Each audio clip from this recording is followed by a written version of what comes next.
Brought to you by Techno Camon 30 series.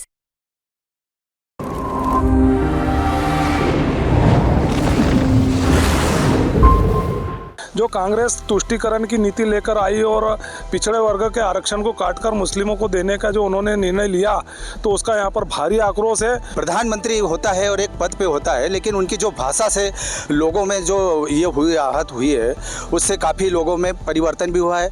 देश में नरेंद्र और निमाड़ में गजेंद्र, इसको कोई भी ताकत नहीं रोक पाएगी। नमस्कार, मैं हूं उमेश रेवलिया। लोकसभा चुनाव हो चुके हैं, अब 4 तारीख को परिणाम आना है। ऐसे में खरगोन की जो सीट है मालवा निमाड़ में सबसे चर्चित सीट मानी जा रही है और कहा जा रहा है कि ये सीट अब फंस रही है। तो खरगोन के पत्रकार इस बारे में क्या सोचते हैं, क्या समझते हैं, ये देखते हैं। क्या कहना आपका? देखिए, जो है 4 जून को परिणाम देखने को मिलेंगे, लेकिन उसके पहले जो है कयास लगा सकते हैं कि कौन जीतेगा कौन हारेगा। हालांकि दोनों उम्मीदवार जो है, बीजेपी से गजेंद्र पटेल जो वर्तमान में सांसद है और कांग्रेस से बोरलाल खरते जो पहली बार चुनाव लड़ रहे हैं, दोनों जो है उन्होंने अपनी अपनी जीत का दावा किया है। लेकिन यहाँ पर जिस प्रकार से देखा जाए तो 5 आदिवासी विधानसभा सीट है, वहाँ पर ज़रूर इसमें कांग्रेस को फ़ायदा मिल सकता है। लेकिन जिस प्रकार से वर्तमान के अगर परिदृश्य को देखा जाए तो ये चुनाव जो है राष्ट्रीय मुद्दों पर लड़ा गया और उसमें धारा 370, राम मंदिर, सनातन और अन्य जो है अंतर्राष्ट्रीय मुद्दों पर चुनाव लड़ा, तो उसमें गजेंद्र पटेल भी इसमें जीत सकते हैं। लेकिन वोटों का बंटवारा इस बार जरूर देखने को मिलेगा, क्योंकि बोरलाल खरते भी जो है नौकरी छोड़कर आए और उन्होंने इससे पहले कई यात्रा निकाल चुके हैं, उनका भी जो है जनाधार बड़ा है। साथ ही जयेश जो उनको समर्थन कर रहा है, तो ऐसे में वोटों का बंटवारा इसमें देखने को मिल सकता है। लेकिन कुल मिलाकर अगर देखा जाए तो गजेंद्र जो पटेल जो है भाजपा के उम्मीदवार, उनका पलड़ा इसमें भारी देखने को मिल रहा है। ऐसा क्यों कहा जा रहा है सीट फंस रही है? सीट फंसने का तो सवाल नहीं है, क्योंकि यहाँ पर पिछली बार गजेंद्र पटेल 2,02,000 वोटों से जीते थे और इस बार भी परिणाम जो है जिस प्रकार से यहाँ पर वोटिंग हुई है 75-76% के करीब वोटिंग हुई है। और पिछले अगर 2019 की बात की जाए तो यहाँ पर 78% वोटिंग हुई थी। मात्र 2% का जो है इसमें अंतर दिखाई दे रहा है, तो उससे जो है पलड़ा जो है गजेंद्र पटेल के पक्ष में भारी दिख रहा है। वोटिंग ज़्यादा हुई है प्रदेश मालवा निमाड़ में, सबसे ज़्यादा खरगोन में हुई है। क्या लग रहा है आपको? ऐसे क्या चर्चा हो रही है कि सीट फंस रही है? नहीं, फंसने वाला तो सीट का सवाल नहीं है। जहाँ तक वोटिंग ज़्यादा की बात की है, तो अगर 2019 के चुनाव से तुलना की जाए तो 1-2% वोट कम ही हुआ है। और ये जो क्षेत्र है खरगोन आदिवासी बहुल क्षेत्र है, बड़वानी खरगोन दोनों लोकसभा क्षेत्र को मिला है। और इसका परिदृश्य पिछले लगातार लोकसभा चुनाव को उठाकर देखें तो ये बीजेपी का गढ़ बन गया। और जो वर्तमान में परिस्थिति है, यहाँ पे जो देश के मुद्दे चले, चाहे सनातन का मुद्दा हो, राम मंदिर का मुद्दा हो, मोदी फैक्टर हो, वो कहीं ना कहीं कामयाब रहा है। हालांकि कांग्रेस ने प्रत्याशी बदलकर बोरलाल खरते को प्रत्याशी बनाया, वो जयेश के थे। रोचक जरूर चुनाव मुकाबला बनाया, लेकिन फंसने का सवाल नहीं लग रहा अभी तक। वैसे चुनाव परिणाम 4 जून को घोषित होगा, लेकिन भाजपा ने जिस तरीके से ताकत लगाई, चुनाव प्रचार किया, तो कहीं ना कहीं गजेंद्र पटेल जो भाजपा के उम्मीदवार थे, जो सांसद भी रहे हैं पिछले, वो निश्चित ही भारी नजर आ रहे हैं। रोचक सीट हो गई है? नहीं, रोचक नहीं है। मेरा मानना है कि एक तरफा सीट है। भारतीय जनता पार्टी के कैंडिडेट गजेंद्र पटेल यहाँ पर विजयी होने जा रहे हैं, क्योंकि जो पिछला चुनाव का इतिहास देखे तो ट्रेंड ये रहा है कि लोकसभा चुनाव में भारतीय जनता पार्टी यहाँ पर हमेशा जीतती आई है। पिछले 3 चुनाव में का भी रिकॉर्ड देखे तो भारी मतों से भाजपा की विजयी हुई है। गजेंद्र पटेल खुद 2,02,000 वोटों से जीते थे और इस बार तो हो सकता है कि 2,02,000 को पार करके बड़ी जीत हासिल करेंगे, क्योंकि जो यहाँ का चुनाव में मुद्दे थे वो राष्ट्रीय मुद्दों पर चुनाव लड़ा गया।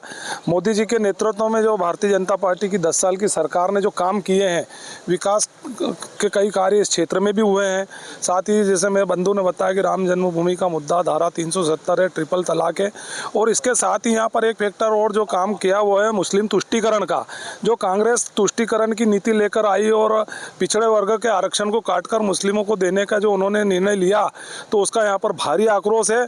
और ये आक्रोश ST/SC के साथ, OBC के साथ साथ ST/SC में भी रहा है कि आगे चल के कांग्रेस पता नहीं कि हमारे आरक्षण में भी सेंध लगा दे, तो निश्चित रूप से यहाँ पर भाजपा को बढ़त मिल रही है। क्यों लग रहा है कि सीट फंस रही है? नहीं, ऐसा कोई सीट तो बिल्कुल फंस रही है और लग रहा है, लेकिन ये कबूल नहीं कर पा रहे। मैं बताना चाहूँगा 2019 के चुनाव को और 2024 के चुनाव को देखा जाए, अभी 6 चरण के मतदान हो चुका है, 7वां चरण 1 तारीख को बाकी है और 4 तारीख को रुझान आने बाकी है। ये देखा जाए कि लोकसभा चुनाव के पहले जो मोदी जी का जो बैकग्राउंड था और मोदी जी की जो लहर थी वाकई में बिल्कुल थी, लेकिन जैसे जैसे चुनाव के चरण होते गए हैं, वोटिंग होती गई, मतदान होते गए, तो धीरे धीरे करके जो मोदी जी का ये गिरा है, ग्राफ गिरा है, क्योंकि उनकी जो प्रधानमंत्री होता है और एक पद पे होता है, लेकिन उनकी जो भाषा से लोगों में जो ये हुई आहत हुई है उससे काफ़ी लोगों में परिवर्तन भी हुआ है। और भाजपा ने मोदी के नाम से चुनाव लड़ा है, लेकिन विकास के नाम से, क्योंकि विकास के नाम से चुनाव लड़ते तो हर प्रत्याशी अपने, यहाँ पे भी जो खरगोन की बात की जाए तो बिल्कुल पेच फंस रहा है। खरगोन में गजेंद्र पटेल का उतना विकास तो नहीं हुआ, लेकिन यहाँ पे जो 8 सीटें हैं, 8 में से 5 के पास कांग्रेस के पास है और 3 बीजेपी के पास है। देखा जाए तो खरगोन, कसरावत और महेश्वर यहाँ मानते हैं कि गजेंद्र पटेल को थोड़ी बहुत राहत मिलेगी, लेकिन जो 5 सीटें हैं आरक्षित जो एसटी की सीटें हैं वहाँ पे पोरलाल खड़ते दमदारी के साथ में चुनाव लड़ रहे हैं और वो वहाँ से यदि बढ़त बनाते हैं तो खरगोन में की जो पेच फंस रहा है तो पूरा तरीके से वही होगा और पोरलाल खड़ते ने दमदारी से लड़ा है। और इस बार मैं बताना चाहूँगा कि 2019 में जो बीजेपी ने चुनाव लड़ा था और 2024 में जो कांग्रेस दम मार रही है और गठबंधन जो दम मार रहा है 19 के बजाय 24 में, तो बिल्कुल बराबरी की टक्कर है और यहाँ तो पेच बिल्कुल फंस रहा है खरगोन में और पोरलाल खड़ते बिल्कुल सीट निकालने के इस पे है। 5 सीटें बता रहे हैं कि प्लस में आ रही हैं। मंजिलें उन्हीं को मिलती है जिनके सपनों में जान होती है। पंख होने से कुछ नहीं होता, हौसलों से उड़ान होती है। ये हौसले की उड़ान है युग पुरुष माननीय नरेंद्र मोदी की, जिन्होंने भारत माता को परम वैभव पर ले जाने का संकल्प लिया है। मोदी जी का संकल्प मिशन भारत जो है विकसित भारत 2047 में स्वच्छ प्रशासन देना, उसको देखकर आज 97 करोड़ लोग मतदाता अपने मत का उपयोग कर रहे हैं। निश्चित तौर पर देश में नरेंद्र और निमाड़ में गजेंद्र, इसको कोई भी ताकत नहीं रोक पाएगी और निश्चित तौर पर मोदी जी की भारतीय जनता पार्टी की भारी बहुमत से जीत होगी। खरगोन ही नहीं अपितु पूरे मध्य प्रदेश की 29 में से 29 सीट भारतीय जनता पार्टी भारी बहुमत से जीत रही है। क्या लग रहा है आपको?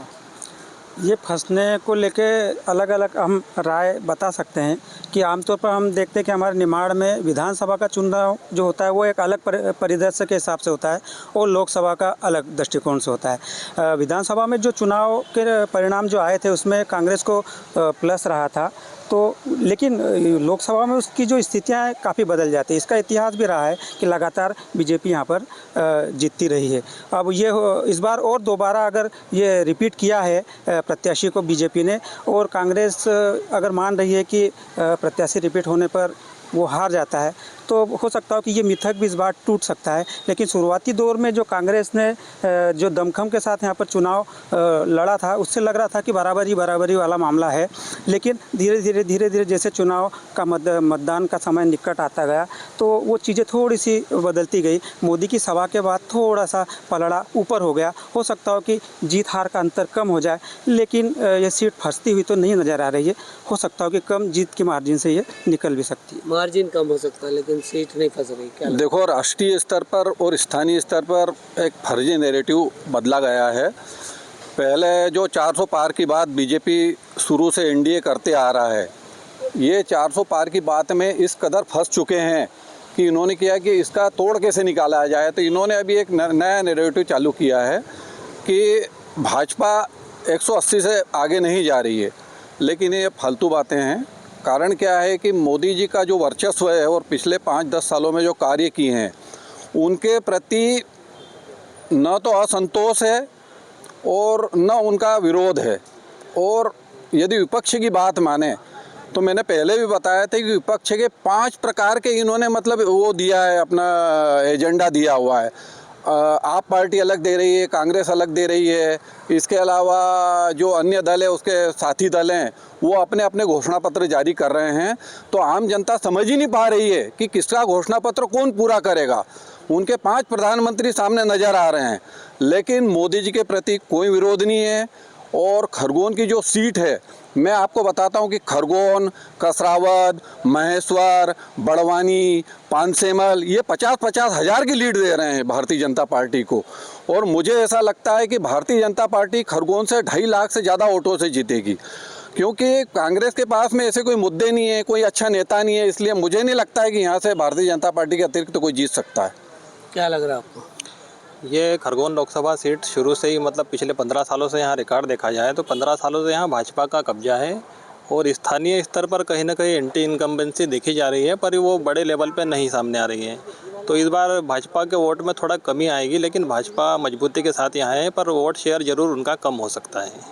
इसको लेकर के अभी भाजपा और कांग्रेस से जीत का अंतर कम हो सकता है, क्योंकि इसमें जाति फैक्टर चलेंगे तो क्योंकि बाराले समाज, भील समाज की जो बातचीत चलेगी तो उसके अंतर्गत जो पिछली बार 2 लाख से अधिक वोटों से जीते थे गजन पटेल बीजेपी के, इस बार वो जाति फैक्टर चलेगा तो मत की गणना है वो कम हो सकती है, उनके कम वोटों से जीत पाएंगे, लेकिन गजन पटेल ही जीत पाएंगे। क्या लग रहा है? देखिए कि पेज फंसने वाली बात तो अभी ये हवा चली है अभी, लेकिन वैसी तो कोई परिस्थितियाँ है नहीं। अपन इसको देखें बारीकी से तो हमेशा एक तो बीजेपी का गढ़ रहा है, दूसरा रहा कि बीजेपी का जो कांग्रेस का उम्मीदवार है प्रहलाद खड़ते जी, उसको कांग्रेस ने अंतिम समय में टिकट दिया, तो वो जब तक के न तो वो मतदाताओं के पास बराबर जा पाए और न ही उनके कार्यकर्ताओं को मना पाए। तो जब मतदान हो रहा था उस समय अपन ने देखा, पूरे ज़िले में देखा, विधान और लोकसभा क्षेत्र में देखा कि जो कांग्रेस जो मतदाताओं का रुझान था वो कांग्रेस के प्रति कम था, बीजेपी के प्रति ज़्यादा था। क्यों हिंदुत्व वाली सनातन की जो लहर है, राम मंदिर है, 370 है, ये सभी मुद्दों को लेकर देगा। अभी ये जो पेज फंसने वाली बात है उसमें ये ज़रूर है कि प्रहलाद खट्टे के व्यक्तिगत जो जेएस से संगठन से जुड़े हुए हैं, इसलिए जो आदिवासी बेल्ट है ये बड़वानी जिले का सेंधवा, उसमें उनको पिछली 19 के अपेक्षा इस बार अधिक वोट मिलेंगे।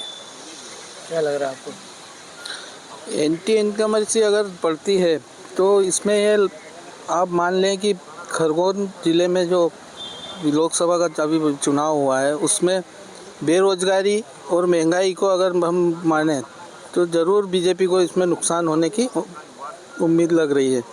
बीजेपी इसमें पीछे होने के यही कारण रहेंगे बीजेपी के, क्योंकि बीजेपी अगर हारती है तो ये 2-3 मुद्दों को लेकर ही चुनाव हारेगी।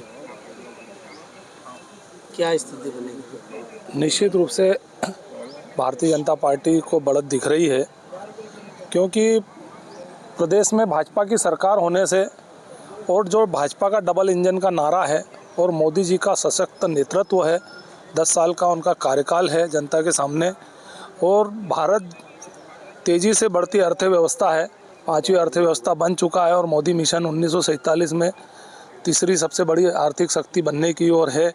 तो जो पढ़ा लिखा मतदाता है वो तो बीजेपी के साथ जुड़ा रहा। इसके साथ ही विभिन्न प्रकार के जो मुद्दे चले और क्षेत्र में जो मेडिकल कॉलेज की सौगात है, प्रदेश सरकार द्वारा हाल ही में विश्वविद्यालय की सौगात दी गई, तो ऐसे मुद्दे भी आदिवासी क्षेत्र में काफ़ी लोकप्रिय रहे। और भाजपा उम्मीदवार का जो सघन जनसंपर्क हुआ बजाय कांग्रेस के उम्मीदवार की तो ये स्थिति रही कि कार्यालय भी कई स्थानों पर नहीं खुले थे और उनके कार्यकर्ता और जो उनके विधायक है वो भी सच्चे मन से उनके साथ नहीं थे। तो ऐसी स्थिति में भाजपा को बड़ी बढ़त भी मिल रही है और गजन पटेल जीत रहे हैं। देखिए 400 पार का नारा लगाने वाली भाजपा सरकार दम भरने लग गई है। चुनाव के अंतिम परिणाम तक जो विकास की बात, बेरोजगारी की बात, महंगाई की बात न करते हुए मंगलसूत्र की बात कर रहे हैं, जो मुजरे की बात कर रहे हैं, प्रधानमंत्री, देश का प्रधानमंत्री जो विकास की न बात करते हुए, महंगाई की न बात करते हुए, बेरोजगारी की न बात करते हुए ऐसी भाषा का प्रयोग करे प्रधानमंत्री, तो सोच लेना चाहिए कि बीजेपी डावाडोल हो रही है और 400 पार के नारा लगाने वाली कहीं ना कहीं बिल्कुल कमज़ोर साबित हो रही है। और प्रहलाद खड़ते का देखा जाए तो SC ST और जो शेड्यूल ट्राइब है, मतलब मुस्लिम वोट यदि गिरते हैं, क्योंकि बीजेपी से खासी नाराज है। सनातन की बात करें तो सनातन पे वोट मिला है बीजेपी को, लेकिन SC ST और मोमेडन वोट कांग्रेस के पक्ष में गया है खरगोन से। और उम्मीद है कि प्रहलाद खड़ते दमदारी से चुनाव लड़ा और इनको भी ये लग रहा है कि आदिवासी बाहुल्य में यदि पकड़ है, प्रहलाद खड़ते की पढ़े लिखे अनुभवी है और डिप्टी कमिश्नर से वो उन्होंने रिजाइन दी है और चुनाव लड़े, बाकायदा होनहार है और जीत सकता है। ठीक। देखो, मेरा मतलब है कि ये बार बार बोलते हैं प्रधानमंत्री ऐसी भाषा का उपयोग कर रहे हैं, वैसी भाषा का उपयोग कर रहे हैं। आज के दौर में जो राजनीति चल रही है तो प्रधानमंत्री बिल्कुल सही भाषा का उपयोग कर रहे हैं। इन सामने जो इंडी गठबंधन है उनकी भाषा को देख लो, उनकी रीति नीति को देख लो। इनके सामने ऐसी भाषा का उपयोग होगा तभी देशवासी भी खुश होंगे और वोट भी देंगे भारतीय जनता पार्टी को। साथ ही मैं ये भी बताना चाहूँगा कि विपक्ष जो इंडी गठबंधन है, यदि भारतीय जनता पार्टी एनडीए 400 से 2 सीट भी कम ले आएगी तो ये नाचेंगे रोड के ऊपर कि हमने इनको 400 पूरे नहीं होने दिए। आज की तारीख में इनकी ये हालत है। सीनियर पत्रकार हैं आप, कई चुनाव आपने देखे, क्या लग रहा है इस बार? इतना स्पष्ट अभी तो अपन कहने वाली स्थिति में नहीं जा रहे हैं, लेकिन जो फंसने वाली बात है वो एक तरह से जुमले जैसे कह सकते हैं कि उसको फैलाया जा रहा है कि फंस रही है, लेकिन बीजेपी ये सीट निकाल लेगी। हाँ, देखिए, ये चुनाव कोई राजनीतिक संगठनों के बीच के चुनाव नहीं है। ये इस वर्ष जो निर्वाचन हो रहे हैं, लोकसभा निर्वाचन 2024, ये दो विचारधाराओं के बीच के चुनाव हैं। और निश्चित तौर पर इसके अंदर फिर वही बात कि भारत माता को परम वैभव ले जाने के लिए ही मोदी जी की अगुवाई में ही भारतीय जनता पार्टी भारी बहुमत से जीतेगी। ये थे खरगोन के पत्रकार जिन्होंने अपनी बात रखी। अब 4 जून को ही पता चलेगा कि पलड़ा किसका भारी है। उमेश रेवलिया, MP तक, खरगोन।